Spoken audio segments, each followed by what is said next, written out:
communities coming together to weep and pray. Like many of you, I attended some of the community vigils this past week, one in Daytona Beach on Monday night, one at Embry-Riddle Aeronautical University. Chaplain David Keck and the students and staff there put on a wonderful, again, service of healing and hope.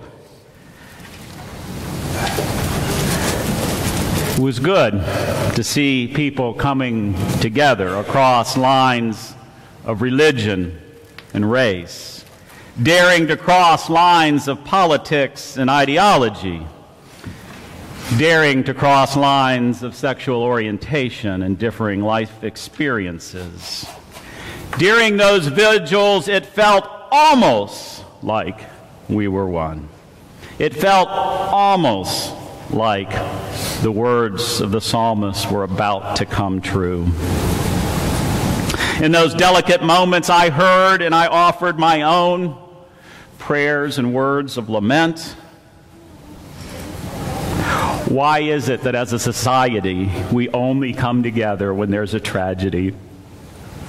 How long will it take us this time to forget?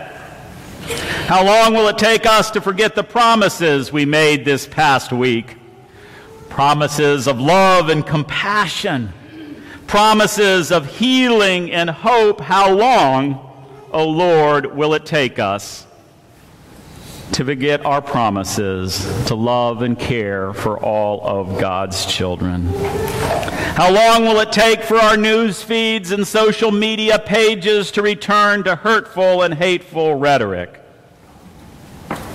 Instead of doing the hard work of healing and reconciliation that we promised to do,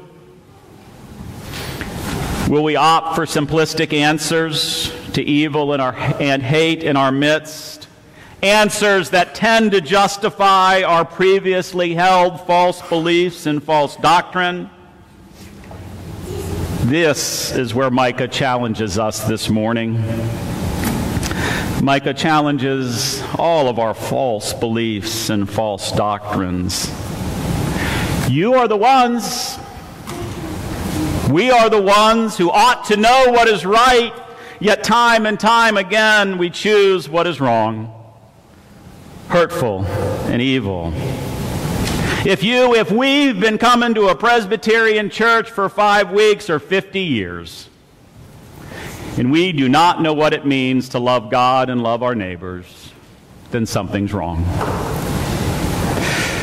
Our church, our community, everything we stand for, what's the point if we are unable and unwilling to reach out and love? We are the ones, Micah tells us, who are supposed to know what is right, but we're being accused of hating what is good and loving what is evil. For you and for me, these words of Micah are hard accusations to accept. Yet they were meant for all of us. So where do we go from here? What would God have us do then? From where will our help and redemption come from? This was my sermon title 5 weeks ago. I kind of planned things out in advance. This is what I was going to talk about this week. It's a crime not to speak words of healing and love. And you get the rhetorical nature of that statement. First, I thought about scrapping it all together.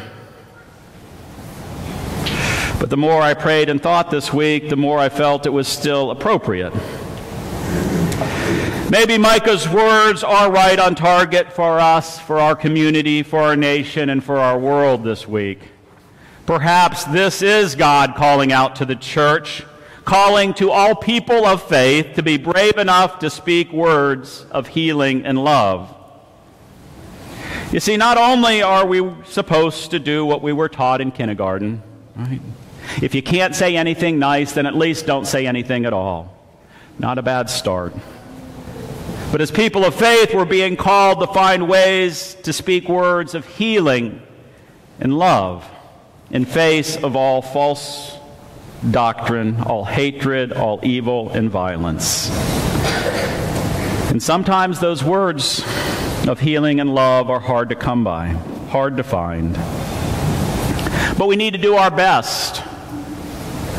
I'll do my best not to blame gun dealers or gun lobbies, those who sell weapons and ammunitions used in this and other killings. But like most Americans, I will look for some common ground that we can all agree on.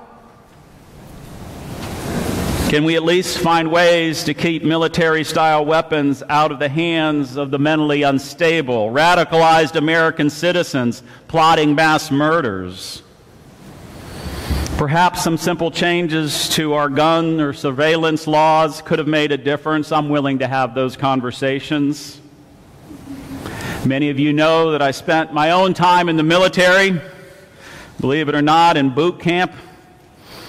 I shot an expert with the M16. Do I wish that there was somebody in that nightclub with another weapon who could have just taken that guy out?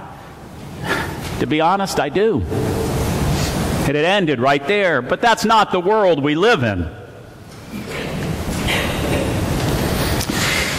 These conversations need to take place. They're conversations worth having.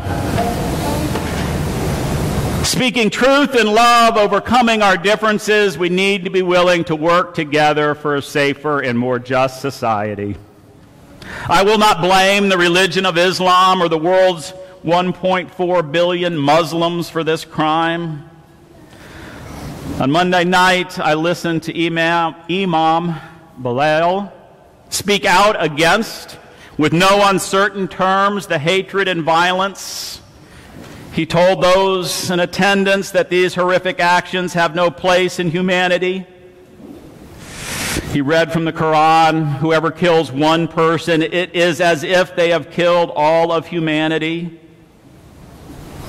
No person true to his or her faith, regardless of religion, can ever kill or harm another human being. Instead of joining my voices with the choruses of hate, I'll try again. I'll advocate for increased dialogue between members of different faith groups. I'll look for ways for us all to live together in peace and mutual respect. Speaking truth in love, I'll look for ways to overcome our differences, working together for a safer and more just society. I will not condemn members of the LGBT community. They were innocent victims of evil and carnage. Most of them were young people, simply trying to live their lives, to go out and have fun and be happy. My faith is a faith that believes we were all created in the image of God, and every person deserves the right to life, liberty, and the pursuit of happiness. So I will do what I can to help end all forms of discrimination based on race or religion, ethnic heritage, and sexual orientation. My faith is a faith that believes in the love and grace of God, and that love is for all people. Speaking truth in love, I will try to overcome our differences, working together for a safer and more just society. And I know that all of this will not be easy. It won't be easy for me. It won't be easy for you. But they're conversations that must take place. Hearts need to be softened. Minds need to be cleared of all hate so that they can be filled once again with love and grace. That's what this simple concert is meant to be on Thursday night, an opportunity to come together and listen to music of healing and hope, believing that if we come together time and time again for good and hopeful reasons, we will be pushing back against all evil and hatred in the world. And now I want to go back to Psalm 121. I want to challenge each of you to find ways to make this psalm true in the reality of your lives and the reality of the lives of others. Starting this morning, I no longer want to preach about why these words ring hollow. Instead, I want to talk about what makes them true. I raise my eyes towards the mountains. From where will my help come? My help comes from the Lord, the maker of heaven and earth. God won't let your foot slip. Your protector won't fall asleep on the job. No, Israel's protector never sleeps or rests. The Lord is our protector. The Lord is our shade right beside us.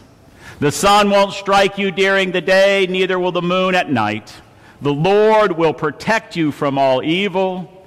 God will protect your very life. The Lord will protect you on your journeys, whether going or coming, from now until forevermore. Amen.